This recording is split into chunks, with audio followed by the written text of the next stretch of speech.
नमस्कार विद्यार्थी मित्रांनो, टू द पॉईंट या यूट्यूब प्लॅटफॉर्मवरती आपल्या सर्वांचं स्वागत आहे. आपली जी सिरीज चालू होती संयुक्त पूर्व परीक्षेची, त्या सिरीजमधील आज आपला तिसरा क्वेश्चन पेपर आहे संयुक्त पूर्व परीक्षा गट ब 2019चा. याच्या आधी गट बचे 2017 आणि 2018च्या पेपरचा पॉलिटीचा भाग आपण डिस्कस केला होता. या पेपरमध्ये आपण 2019च्या पॉलिटीचा भाग डिस्कस करणार आहोत.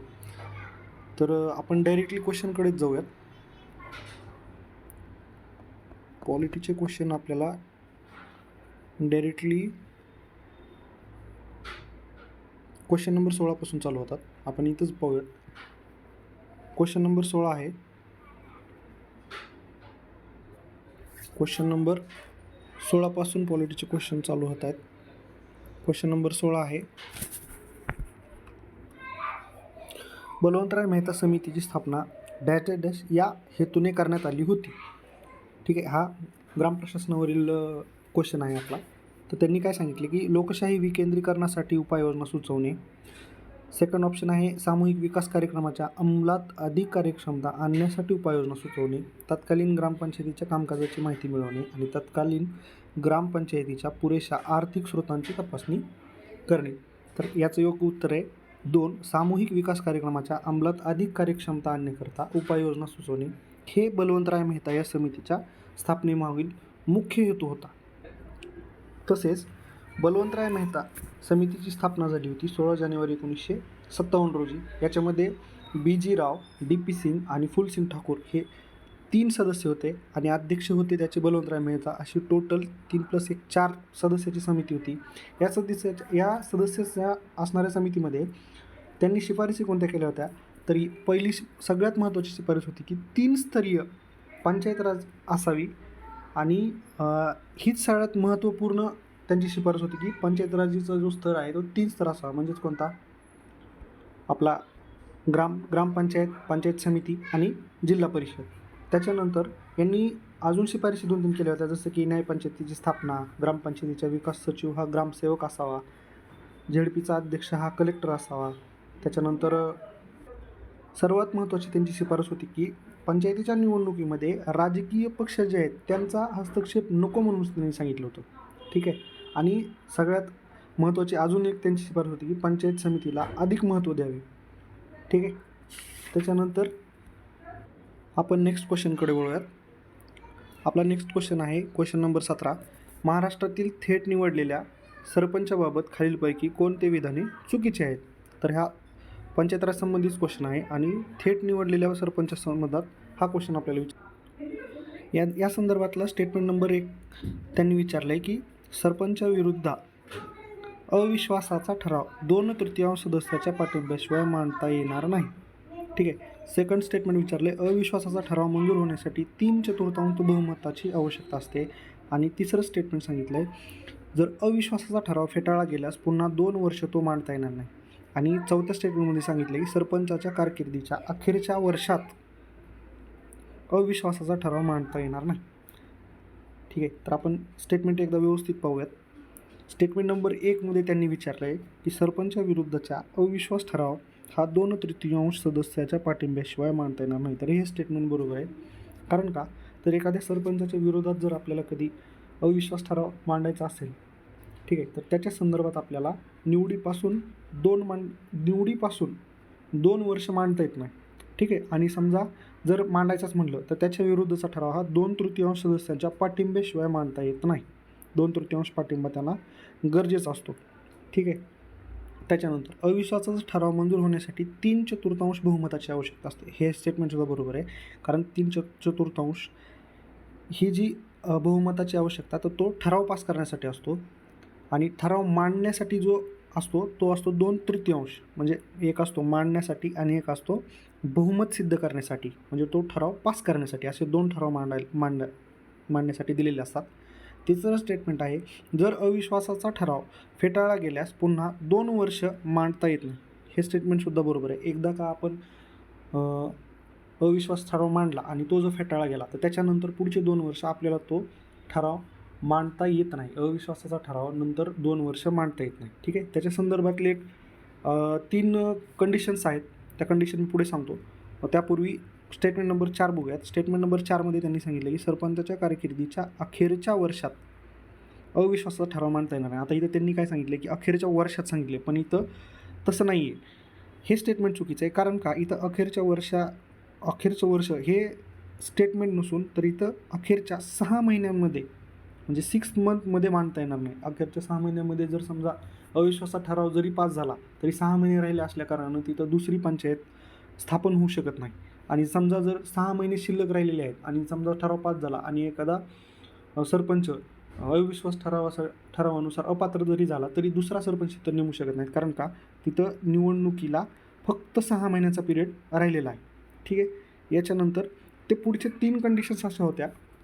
अविश्वास प्रस्ताव जेव्हा आपण मांडतो जेव्हा आपली पंचायत जेव्हा अस्तित्वात आलेली असते तर तेव्हा अस्तित्वात आल्यानंतर प्रत्येक सदस्याची निवड होते. निवड झाल्यानंतर प्रथमतः 2 वर्ष आपल्याला अविश्वास प्रस्ताव मांडता येत नाही. ठीक आहे. हे कुठलं आहे तर हे थेट सरपंच निवड आपल्यामध्ये कधी झाली आहे की 2017मध्ये महाराष्ट्रात लागू केली होती. त्याच्यानंतर आता डिसेंबर 2021पासून आणि हे BJP गव्हर्नमेंट जेव्हापासून आलेलं आहे तेव्हापासून ही सरपंचाची थेट निवड जनतेमार्फत करण्यात आली होती. पहिले कसं होतं की सरपंचाची निवड ही त्यांच्या सदस्यामधूनच होत होती, तर आता तसं नाही आहे. ठीक आहे. त्याच्यानंतर आपले 3 स्टेटमेंट कोणते होते की निवडीपासून पहिलं 2 वर्ष ते मांडता येणार नाही. त्याच्यानंतर मुदत समाप्त जेव्हा त्या पंचायतीची मुदत समाप्त होणार आहे आणि 6 महिन्याचा कार्यकाळ शिल्लक होणार आहे तेव्हा त्याच्या अगोदर 6 महिन्याच्या अगोदर ती कोणत्याही अविश्वास ठराव मांडता येणार नाही. 6 महिने बिफोर 6 मंथ हा अविश्वासाचा प्रस्ताव मांडता येणार नाही. आणि समजा जर एकदा प्रस्ताव मांडला पहिल्या 2 वर्ष झाल्यानंतर अडीच वर्षात किंवा 3 वर्षाचा प्रस्ताव मांडला तर तिथून पुढं 2 वर्ष हा प्रस्ताव अविश्वासाचा मांडता येणार नाही. एकदा फेटाळला गेला तर 2 वर्ष मांडता येणार नाही आणि शेवटच्या 6 महिन्यामध्ये तो मांडता येणार नाही. अशा ह्या 3 ज्या कंडिशन आहेत त्या 3 कंडिशन्स महत्त्वाच्या आहेत, त्या एकदा पाहून घ्या. ठीक आहे. आपण नेक्स्ट क्वेश्चनकडे वळूयात. क्वेश्चन नंबर 18मध्ये त्यांनी सांगितले कोणती विधाने चुकीची आहेत. ठीक आहे. तर त्याच्यानंतर त्यांनी नीती आयोगाविषयी विचारलं आहे की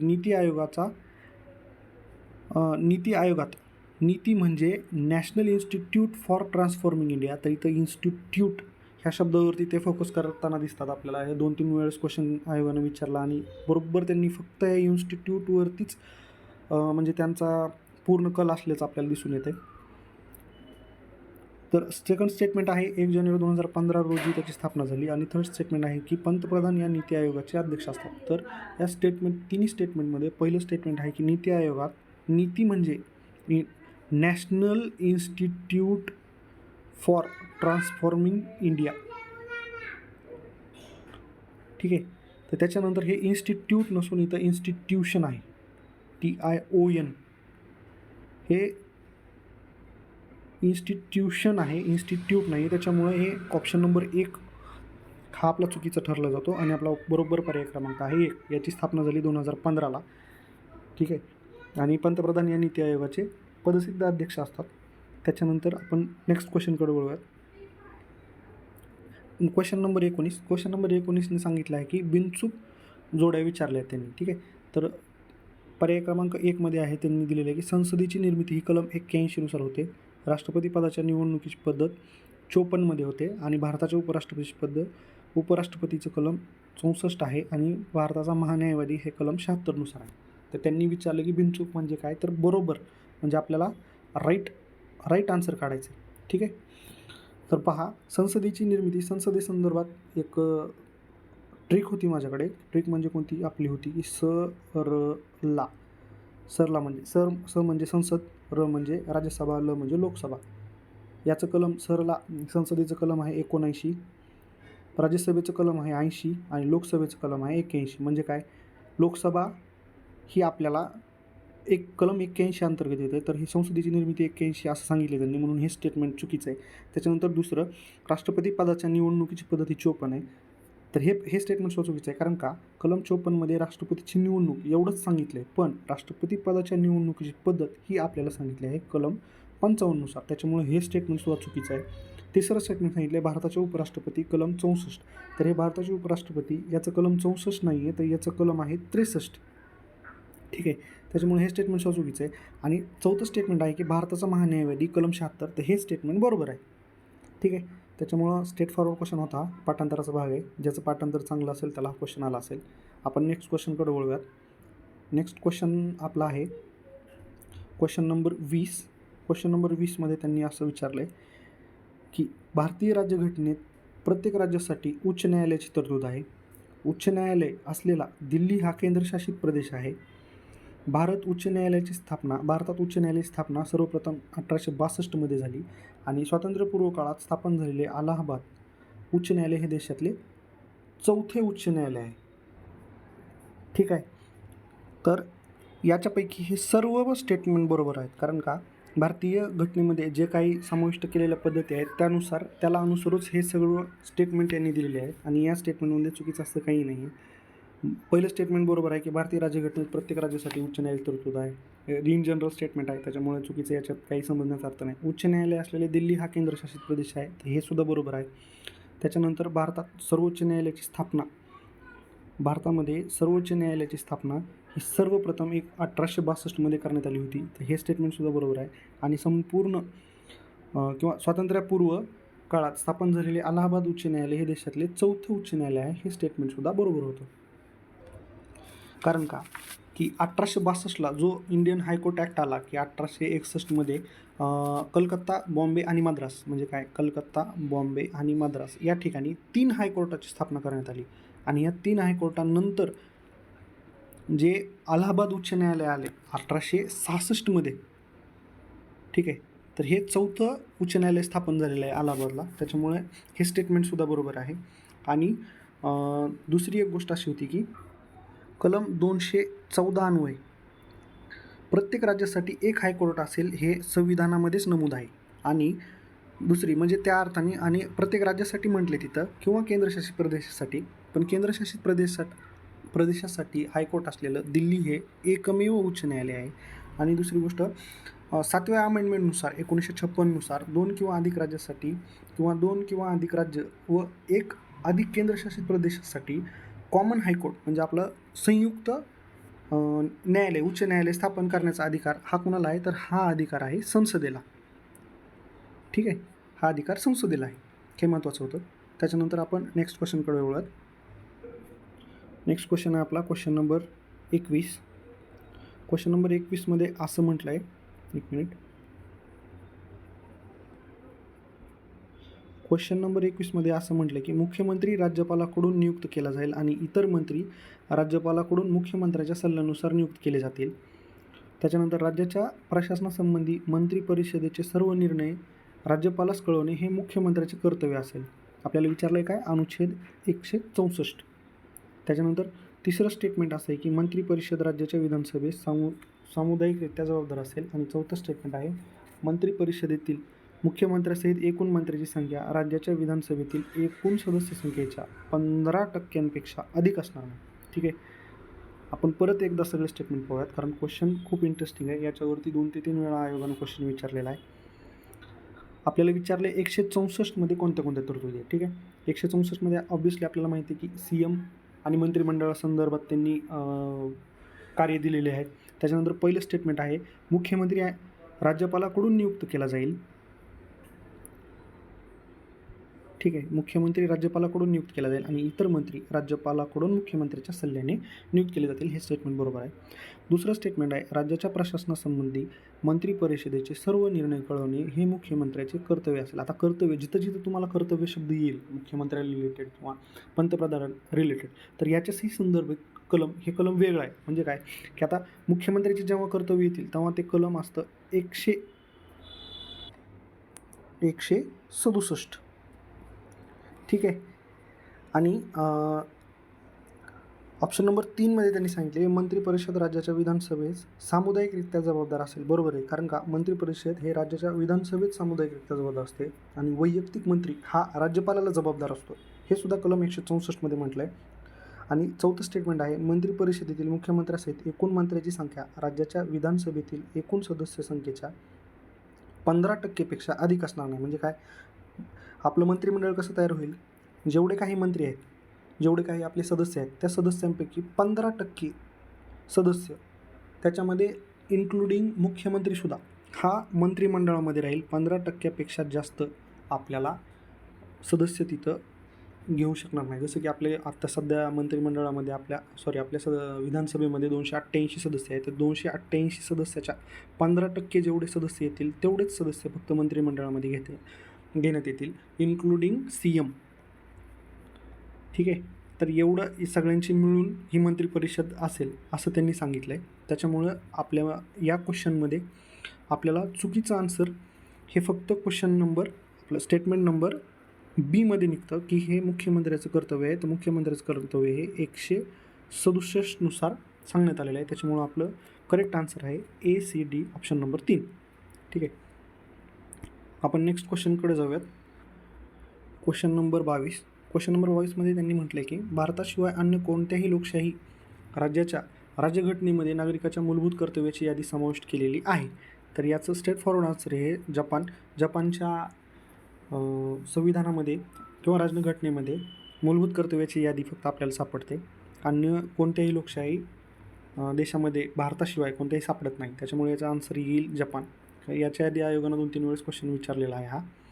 ठीक आहे. त्याच्यानंतर आपण नेक्स्ट क्वेश्चनकडे वळूयात की क्वेश्चन नंबर 23मध्ये भारतीय संविधानात नमूद केल्याप्रमाणे कोणत्या अनुच्छेदानुसार राज्यपालांना विशिष्ट गोष्टींबाबत विवेकाधिकार प्राप्त होतात. ठीक आहे. तर याचं स्ट्रेट फॉरवर्ड आन्सर आहे की आर्टिकल नंबर 163मध्ये त्यांनी असं सांगितलं आहे की राज्यपालांना विशेष गोष्टीबाबत विवेकाधिकार देण्यात आलेले आहेत आणि त्यांचे पूर्ण अधिकार हे राज्यपालाच्या अंतर्गत असतील. ठीक आहे. आपण स्ट्रेट फॉरवर्ड क्वेश्चन होता. आपण नेक्स्ट क्वेश्चनकडे वळत. जर लोकशाहीचे मूल्यमापन केले, क्वेश्चन नंबर 24, जर लोकशाहीचे मूल्यमापन केले तर खालीलपैकी कोणती विधाने लोकशाही व्यवस्थेला अनुसरून नाही आहेत किंवा कोणते ते ओळखा. ठीक आहे. त्यांनी काय सांगितले, मुक्त आणि निपक्षपाती निवडणुका, मुक्त आहे तिथं, व्यक्तीची प्रतिष्ठा, अल्पसंख्याकाचे शासन आणि कायद्यासमोर समानता.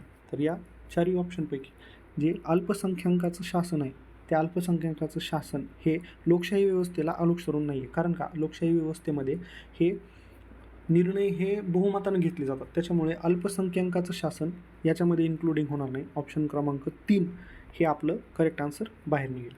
ठीक आहे. Next question number 25. याच्यामध्ये त्यांनी सांगितलं आहे योग्य जोड्या किंवा पर्याय निवडा. विषय दिलेत आणि सूच्या दिल्यात. या सूचीमध्ये प्रत्येक सूचीमध्ये राज्यसूची, संघसूची किंवा समवर्ती सूचीमध्ये काय आहे त्यांनी ते सांगितले. याच्यामध्ये दिव्यांग आणि बेरोजगार यांना सहाय्य हे राज्यसूचीमध्ये दिले असं सांगितले त्यांनी. टपाल खाते किंवा पोस्ट ऑफिस, बचत खाते हे संघसूचीमध्ये आहेत. बँकिंग संघसूचीमध्ये आहे. सर्व प्रकारच्या सर्व ठिकाणी तीर्थयात्रा या राज्यसूचीमध्ये आहेत. तर याच्यापैकी आपल्याला योग्य जोडी विचारायची. तर पहिले स्टेटमेंट जे आहे दिव्यांग आणि बेरोजगार यांना सहाय्य हे राज्यसूचीमध्ये येतं. हे स्टेटमेंट बरोबर आहे. त्याच्यानंतर टपाल खाते, पोस्ट ऑफिस, बचत खाते हे संघसूचीमध्ये येतं. हे स्टेटमेंटसुद्धा बरोबर आहे. बँकिंग सेवा ह्या संघसूचीमध्ये येतात, त्या समवर्ती किंवा राज्यसूचीमध्ये नाही आहेत. हे स्टेटमेंटसुद्धा बरोबर आहे. परंतु चौथं स्टेटमेंट जे आहे की सर्व प्रकारच्या सर्व ठिकाणच्या तीर्थयात्रा या राज्यसूचीमध्ये येतात. ते या राज्यसूचीमध्ये नसून सर्व प्रकारच्या सर्व ठिकाणी ज्या तीर्थयात्रा निघतात किंवा आता याचा संदर्भ आपण बाहेर देशात पण देऊयात. बाहेर देशातल्या किंवा हज यात्रा असतील किंवा अजून कोणत्या यात्रा असेल तर याच्या ठिकाणी ज्या सर्व अधिकार जे आहेत ते राज्यसूचीकडे नसून तर ते आहेत केंद्रसूचीकडे. त्याच्यामुळं हे आपलं आन्सर चुकीचं ठरतं आणि ऑप्शन क्रमांक D चुकीचं येतं. त्याच्यामुळं आपलं करेक्ट आन्सर निसतं A, B, C आणि D ऑप्शन चुकीचं येतं. ठीक आहे. तर पॉलिटीचे क्वेश्चन इथंच संपत आहेत. आपण 4थ्या व्हिडिओमध्ये भेटूयात 2020च्या पॉलिटीच्या क्वेश्चन घेऊन. ठीक आहे. धन्यवाद.